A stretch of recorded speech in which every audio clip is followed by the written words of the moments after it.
John, major news about one of the biggest characters that we discussed on the pod. And Andrew, you're coming today with some updates on the Big 12 and MLS. Sniffing around.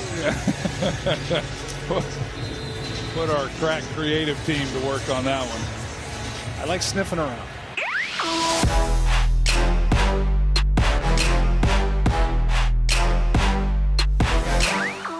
And we're back. The Marchand and Ourand Sports Media Podcast. I'm Andrew Marchand, sports media columnist for the New York Post. He's John Ourand. Our good buddy there, John Ourand, the media reporter for the Sports Business Journal. And John, today, me and you, we're going to cut it up. We got a little newsy stuff, and we'll break down a lot of things. I'm going to have a question of the week at the end of the show. Next week, our guest is scheduled, JJ Redick of ESPN. JJ Redick. Who approved JJ Redick? You go on Coach K's show, and now we got JJ Redick. I'm taking down my Oriole coat in the background. I'm going to put up a big Maryland flag. Absolutely. By the way, how many podcasts are you doing this week? We did last week. Last week we had the bonus pod, the live pod with the Mando Mojitos out there. You can download it if you want to, but just one this week. And let's get right into it, Andrew. Who's up? Who's down? Who's up? Who's down? John, my who's up for this week is Sarah Langs of MLB Network, MLB.com, and ESPN. I did a long feature on Langs. She is an incredible story, an inspirational story. She's 29. She was the first woman analyst on an all-female broadcast for Major League Baseball last year on YouTube. She has been diagnosed with ALS, which is very rare for someone so young and a woman. But I've spent a lot of time on this story, about a month. It just came out this week, and she's incredible. And she's still working. She's at the winter meetings in San Diego this week. And this was her on MLB Network after the Mets moved to get Justin Verlander after they lost Jacob deGrom. My first thought was, which DeGrom are they going to get? We know when he is pitching, he is a Hall of Famer. There's absolutely no question. But we don't know with the injury history whether he will be around enough to make enough of an impact. John, after you do a story like that and you spend so much time on a subject, you get a little bit attached, and just very impressive. Her attitude is just unbelievable. And just like Lou Gehrig, and there's some interesting anecdotes with her, about Lou Gehrig in the story. She sounds like someone who's lucky, even though she's, facing a very difficult illness. That was a good who's up, Andrew. I'm going to go to the business executives. I'm going to make it Mike Beard of Fox. Mike is the head of distribution at Fox. And if there's been one theme that we have been pounding on since we started this podcast, is about distribution. Cable networks are losing a lot of subscribers, including Fox and FS1. But Mike Beard, over the past couple of months, has been in some fights with Dish Network and with DirecTV. And even though these networks are losing subscribers, it's good to be a distribution executive at a big programmer like Fox. It was funny to me when DirecTV started to try to fight Fox. And Fox had the World Cup, and then they had the NFL, and then more NFL, and then college football. It's a never-ending tide, and these distributors know it. So on one hand, Fox has no leverage because they're losing subscribers, and everybody's going to streaming. But on the other hand, they have all the leverage in the world because these distributors, they can't afford to lose. ABC, ESPN, Fox News, CBS, and Viacom, and NBC. It's a pretty good business to be in. Yeah, you can't give people another excuse who might be thinking about cutting the cord to cut it. If you upset them. So good for Mike Beard getting a who's up from John Ourand. All right, my who's down. Adam Schefter. This Sunday, it was Saturday night, and then into Sunday, he reported, according to sources, that Deshaun Watson has shown signs of progress in his rehabilitation. The problem with the story is Deshaun Watson will not talk about what he's done or, if he's different than he was. He really hasn't expressed that much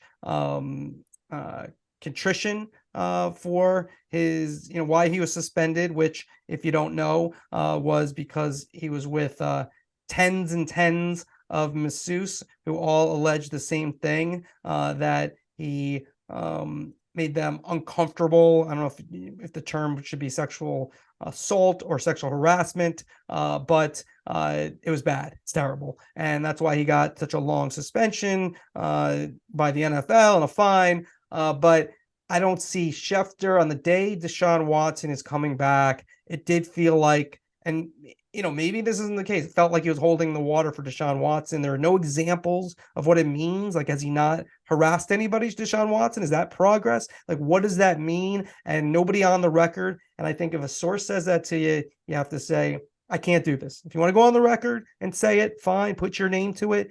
That's fine. But Adam Schefter put his name to it. So he's the one saying it. And it just didn't feel right. I was not alone in feeling that way. And look, I don't know if there's quid pro quo or how that works. Schefter does some good work, but this case, I just think when he wades into these waters, he seems to struggle. And I'm surprised ESPN even ran that story without being like, what are we saying here? There's no substance.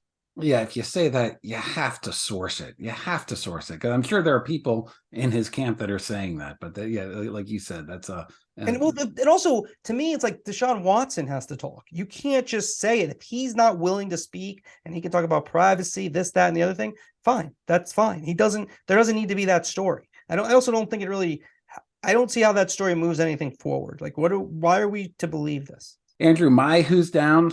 I feel like we should have some music to go along with this, because it is Chris Ripley of Sinclair, which is no surprise to people that listen to this podcast. But this may be the final time Chris Ripley is a who's down on the Marchand and Ourand Sports Media podcast. And that's because this week, David Preschlack, a former executive with ESPN and NBC, was installed as CEO of Diamond Sports, and Diamond Sports runs the RSNs they're owned by Sinclair. And as part of that, the creditors and the independent board that oversee Diamond Sports stripped away all the Sinclair from operational oversight over the RSNs. So they still do some things like handle distribution, and they do some of the ad sales as well. But Chris Ripley now he's part of the independent board at Diamond Sports, but he's not overseeing these RSNs. Everything having to do with the RSNs are running through because he has been the champion of the who's down. That is monumental. What show is this? Counting bonus shows or in the Podcast history has been made today, Andrew Marchand. Chris Ripley. Wait, so we will not discuss Chris Ripley anymore after today? I'm sure he's going to wind his way in, but no longer will Rob Manfred be saying mean and nasty things about Chris Ripley moving forward on the record. Anyway, just for the record, this is our 63rd episode, counting bonus pods of the pod. So 63 episodes. I don't know. We might have to look up how many who's down. We have to do our research, get our researchers involved. We need to have Chris Ripley on. He needs to be able to defend himself. He has been a who's up before, too. He has a who's up, but predominant who's down. This podcast has not been good for Chris Ripley. I tear them down only to try to build them up later on, Andrew. Yeah, I think it's the opposite, but go ahead. Hey, so all right, let's get into the topics. And for the listeners, Andrew and I, usually the night before, sometimes the morning of, we go through the rundown and we set up, the topics that we're going to talk about. And I just got an email saying topic 1 is the Pac-12 deal.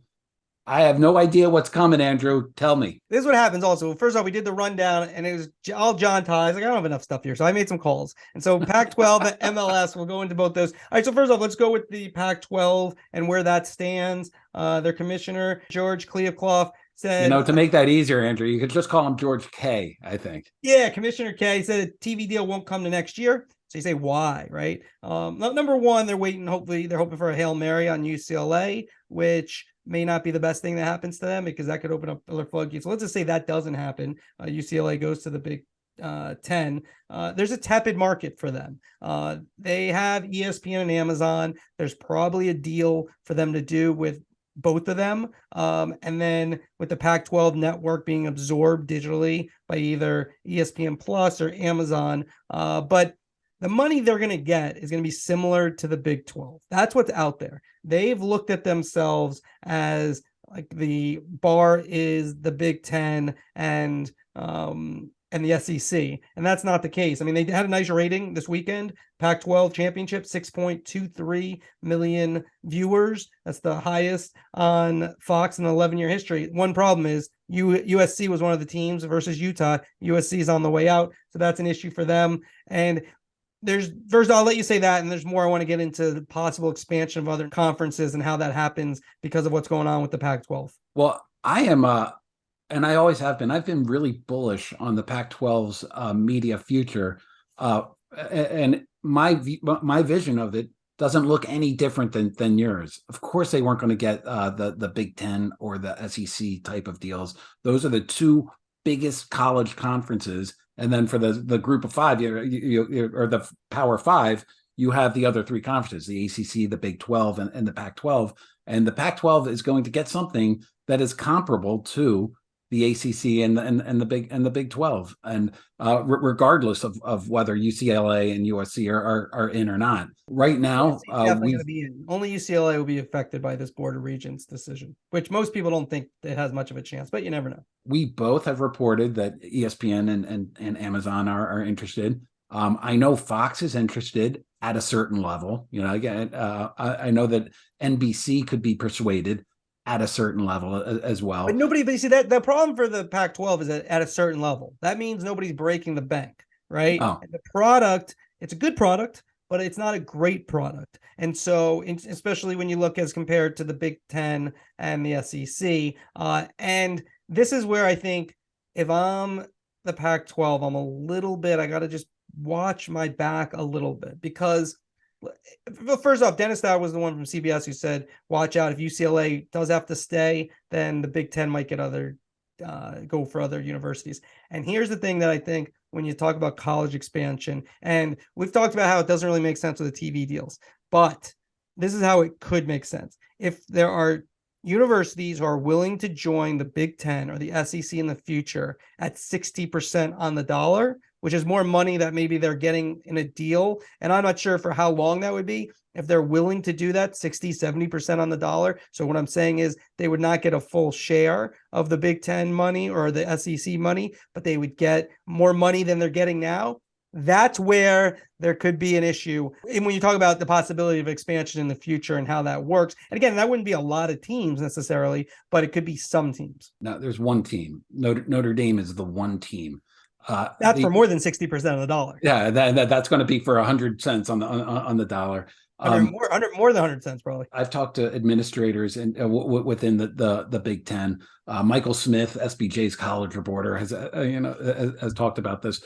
There is, outside of Commissioner Kevin Warren, there seems to be no momentum for bringing in new teams outside of UCLA and USC, because they don't see where bringing in new teams is going to increase the amount of media money that they get. They're just going to be dividing the same pie or a little bit more pie among more teams. It doesn't make a ton of financial sense for an Ohio State to want to bring in, Oregon and Washington to name two, because it's just not going to increase the revenue enough to make that worthwhile to them.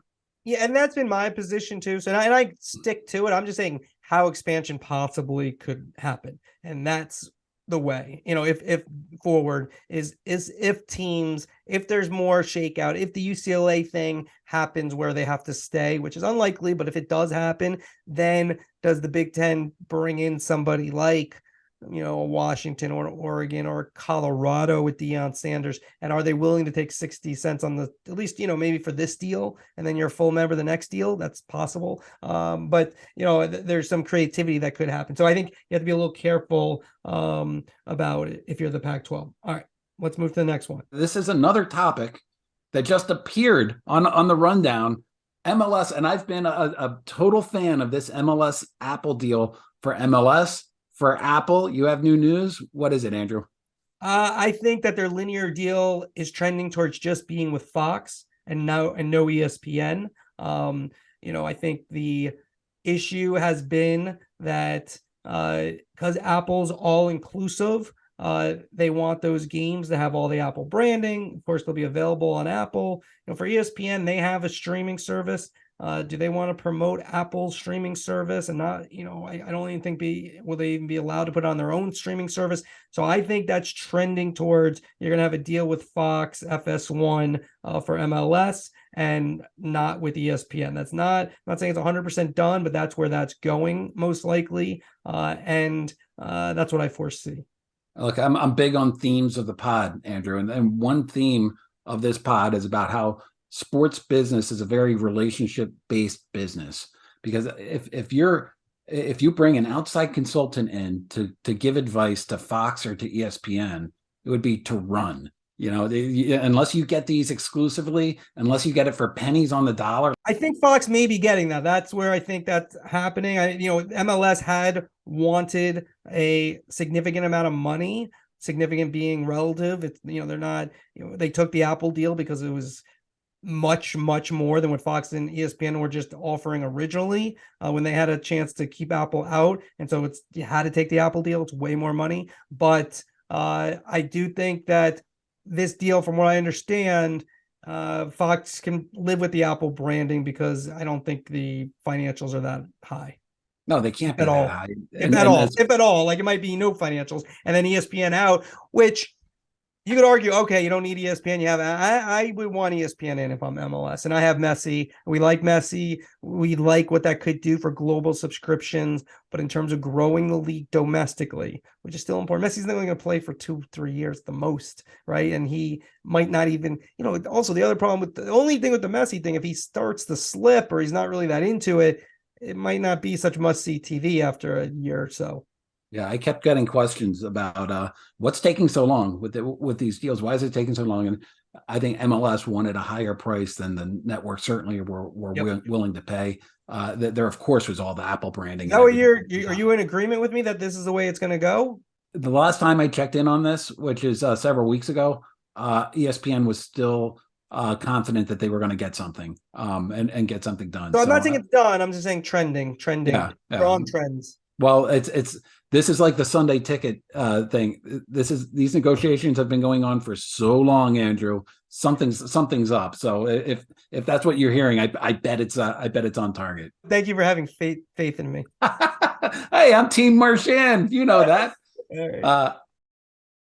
I want to hit one of your not pet peeves, but the World Cup. Yeah. I've not been a huge consumer of it. I've watched the U.S. games, and I've had the odd game on here or there. I have noticed Fox's coverage getting bashed in publications, getting bashed on social media, and getting bashed just in my conversations with you. Have they gotten any better? Not really. To me, their philosophy, which is to kind of appeal to a broader audience, hasn't worked. But even on the particulars, the easy stuff, at the end of the group stage, the way it works is that you have two games going simultaneous. You're a group of 4 in each group, and you have two games going simultaneous. And why it's such a nice setup is because in general, almost in all occasions, both games matter in some degree for some point. So a simple thing like not having the other score on the scoreboard is something that they didn't do, right? Just again, you don't have to have it as big, but look at what CBS does during March Madness with all the scores up at the same time. There's things you could do that wouldn't affect the view that much. It doesn't have to be big. They also did a really poor job, and this incredibly poor job, they're broadcasters, in terms of the beauty of the last day of the group stage is that each goal means something, right? If the U.S. scores, okay, it means something against Iran. What needs to happen? They didn't overall. I'm just using that example. Not kind of John Strong and Stuart Holden did that game. I'm not saying them, but just in general, they did not do a good enough job of like that's the tension, and they just those type of little things. And then on the pregame show, besides the fact there's a advertisement for Qatari tourism like literally 2 to 3 minutes each pregame show, where they had Alexei Lawless and Stuart Holden doing some. I'm sure they were thrilled about having to do that. About horses and in Qatar. Besides that, I get it. They kind of look at it like they do their their Fox NFL Sunday. It's a little bit more of a broader audience, laughing, having fun, not getting into minutia. But the soccer audience in the middle of the day, mostly weekdays, the people who are tuning in for this are people who are interested in it. And I just don't think they fundamentally understand who that audience is. And even if they have data that says, well, there's a lot of people who aren't that interested in soccer, that still doesn't mean you can't tell the stories better and tell me tactical things and make it digestible. There's a way, like Marv Albert was great at this in his career. He would say things very uniquely, but if you didn't know basketball, he would his terminology, you'd be able to understand it. And that, I mean, obviously Marv's one of the greats of all time, but that's what Fox is lacking, that nuance where you're appealing to the really person who's into it and also make it understandable for someone who maybe is not. It's hard, but they're not doing a good job at it at all. All right, so let me defend Fox for a second. TV ratings. These ratings are through the roof for all the games. So people that generally, if you're upset, if you're a casual fan and you're upset with how people are presenting it, you're turning it off.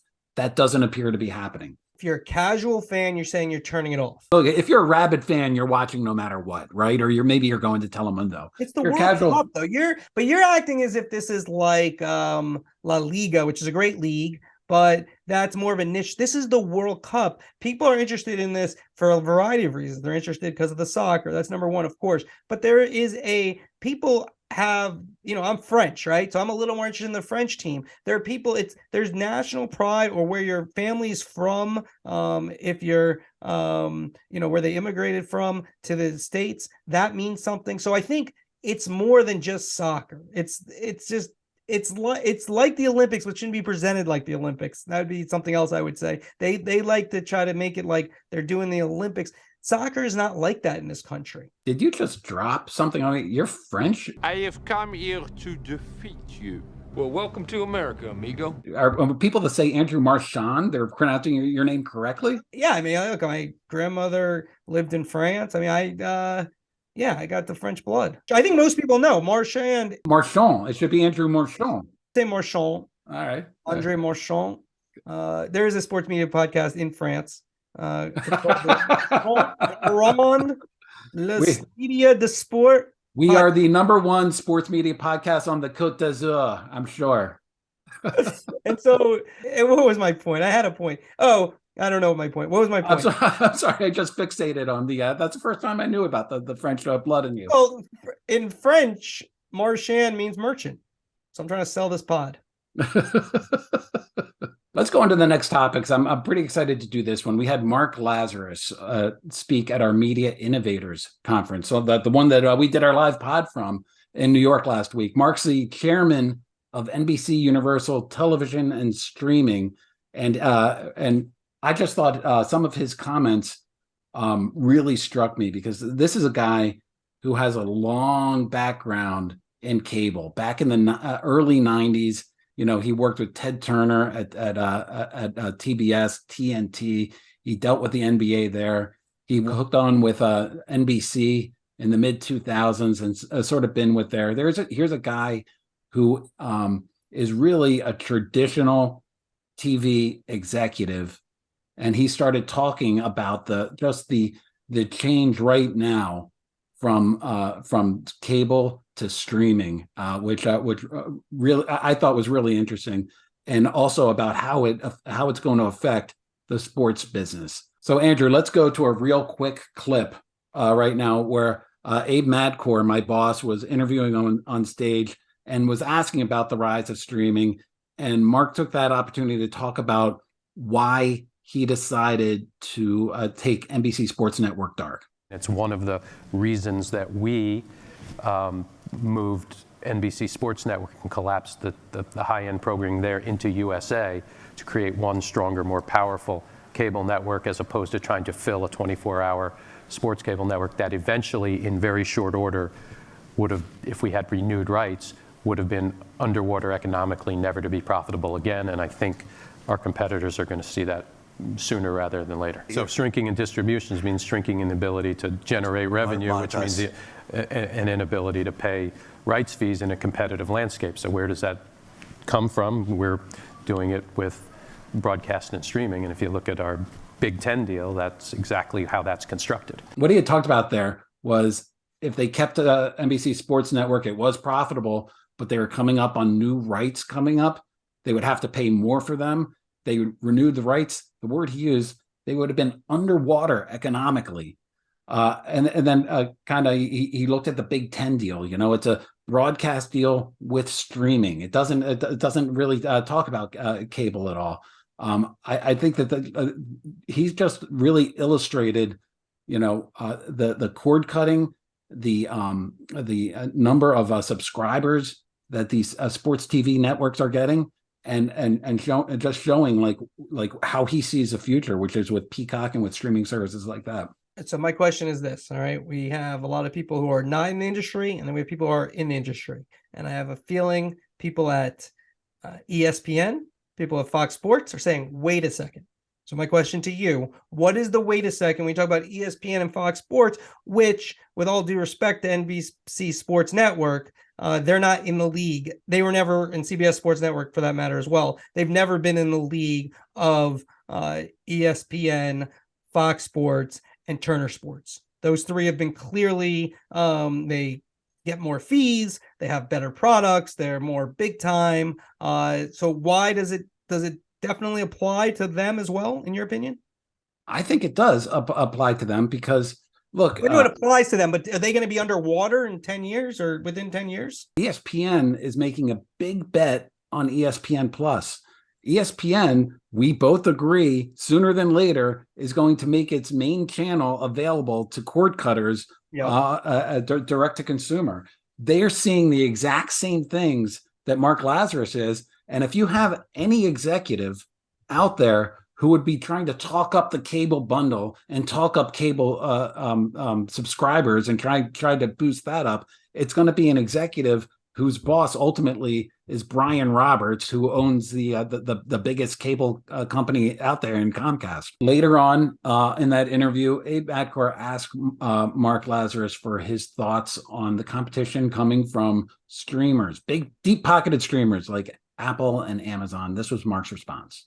There's going to be more exclusive streaming content. We're doing it with Peacock. Amazon is doing it. Apple's now doing it with MLS. I think the key will be to watch what I'm watching is, you know, certainly is it driving usage and subs? Is it engagement and subs? I mean, I think it's clear, you know, for Amazon, it's driving, you know, I think, I don't know where the number is now, but average roughly 9 million people per game on Thursday nights. Now, that's not what you can get on the reach of broadcast, but it's still a lot of people coming through their system, and they have multiple businesses that I'm sure it benefits. It's one of the reasons we believe having multiple legs to the stool, broadcast, cable, streaming, gives us great breadth across a portfolio. So that's what I'd be looking at on usage and driving subscriptions. The one sentence that I really want to take away from that, Andrew, is when he talked about having multiple legs to the stool, broadcast, cable, streaming. Amazon, they don't have that broadcast component yet. They're able to amass big audiences like they did for that first Thursday night football game. But as far as getting 100 million people to watch a Super Bowl or even 50 million to watch, you know, whatever, they're not quite there yet. 1 second. You're saying how many people, if the Super Bowl this year was on Amazon, how many people do you think they would get? The question isn't necessarily how many people they would get. It's how many people could Amazon's system hold. I don't think Amazon's system is set up to get. Fair enough. But I think they've proven that they probably, you know, obviously that's not really a fair question then. Let's just go on the assumption that they'd be able to have. Okay, let's go on the assumption that they can do it. That first Thursday night game, if it was on Fox, would have probably gotten double, maybe. But audiences have to grow, though. Like I guess, I mean, I hear what you're saying, and their number. We're going to get to this at the end of the podcast with our question of the week from our audience. Is that, but the numbers grow. Like, you know, our podcast, we get to see the numbers; they go up. thankfully. But like Thank they you don't very much. start at where they might be one day. Like, and No, this is they don't. But look, over the air television, cable got into ESPN at one point was in over 100 million homes of the 120 million, and ratings on ESPN paled in comparison to the broadcast networks. Broadcast gets more. Streaming is going to be certainly the same way. At some point, they're going to be able to handle. Agreed. So, Jason Kilar, formerly head of Time Warner Media, had an editorial in the Wall Street Journal the other day. And, he basically said that what we've said is that there's not enough room for all these streamers. There's going to be winners and losers. And you kind of can see who the winners and losers might be. But the question is, does a CBS or Fox, do they get eaten up by Apple or Amazon? And are those companies going to be interested in doing that? Like, is it because this isn't really their core business, which is obviously the scary part for the networks, because this is just sort of like a side hustle that they're saying, hey, do we want to do this or not? It's not really, it's a lot of money, especially what Amazon paid for the NFL and what potentially Apple might pay for Sunday Ticket, etc. But it's not what they do. It's part of what they do now. Yeah, 2 years ago, I thought the path forward was for Amazon, even a year ago, Amazon or Apple to buy a broadcast network and get all those legs of the stool. Over the past year, there has been no interest in these tech companies to get an old media like broadcast television. It would almost be like having NBC decide, whether they're going to buy, radio signals out there. So unless that starts to change, they're just going to go whole hog with streaming, and these other big media companies they just feel having those different platforms is going to be really helpful. All right, before we get to the question of the week, let's go to our final topic and combine these three things. And I just want the John Ourand State of the Union here. We just got into cord cutting. That gets into Chris Ripley's fall, and then Diamond Sports' change. What does this all mean for me, right? As you know, and anybody listening, this is all about me, okay? What is it now? No, it's not. It's about people. It's about us. It's about us. No, it's about the average person who's watching. What does this mean for us and where it's going with these leagues, with how we watch, etc., with the Diamond Sports move, which impacts people who have Sinclair, who have Bally Sports on their system. We don't happen to have that in the New York region, even though Sinclair does own part of Yes. But what does it mean for people who how they watch in the future or as we go? In the short term, it means nothing, because you're still going to be, if you have a cable subscription, you're still going to have your RSN that you can watch. In the longer term, again, at that conference, we had Jimmy Pitaro talk on this. We had Mark Lazarus talk on this. We had Luis Silberwasser of Warner Brothers Discovery Sports talk on this. You're going to have linear TV and you're going to have streaming going on a parallel path. So if you're younger and you're not within the pay TV ecosystem. By the way, ecosystem is a word that all my editors would cut out as well. If you're not, I think they cut it out because it's ecosystem. Ecosystem. What I just say? First, you didn't know I was French. Now you're pronouncing ecosystem as ecosystem. All right, John, let's go. ECHO system, right? This is an ecosystem. Echo. But if you're not a pay TV subscriber, you can buy these via streaming. One of the things, David, that you should look at what David Preshak's going to be doing going forward. There are a couple of flashpoints that will really affect how people like in Charlotte will be able to watch the Hornets. One is he going to be able to make nice with Major League Baseball? Because Major League, we've talked about this before. Rob Manfred's was public in his and how much he did not really get along with Chris Ripley. Is he going to be able to bridge that to the extent to where he does a deal with baseball? And if he does, then that's great. If not, there is a real potential that this goes into bankruptcy. And if it goes into bankruptcy, it's possible that the Hornets won't be getting paid by Bally Sports Carolina. It's possible that it could affect whether or not Bally Sports is on actually on a cable system down there. So there are lots of things that can happen that can negatively affect how you're going to be watching the games. But in general, going forward within a couple of years, and nobody knows how long this is going to take, 2 years, 3 years, 5 years, you're going to be able to stream the games. One of the things that Preschlack wanted to do at NBC, and I expect he's going to try to do here, is what they call micro transactions, where if you want to watch the last 2 minutes of the game, you can pay a couple bucks and watch that. If you want to pick 10 games, I just want to watch the Friday night games. So you pick 10 games, you can buy like a package like that, or you can buy a season pack. They're looking and testing different things that ultimately could be helpful for the consumer. To me, though, like ultimately long term is that who does that better than anybody? Apple and Amazon. Like, and maybe Discovery and Disney, and maybe they'll become good at that. I think you're playing a little bit into those guys' hands if that's where it goes. Because where would you rather be, right? With Amazon or in an app store, if you're selling like this. Now, maybe you'd be able to sell in those stores, through a Diamond Sports Group. That's potentially, I guess, possible, but they love their 70-30 agreements. And so I don't know if that would totally work. But that's something that, and I think this is kind of a point that Rob Manfred and others in these league offices are sort of like, well, yeah, we want to go direct to consumer, but why do we necessarily want to do it with Sinclair? Like, why they're not necessarily our best partners.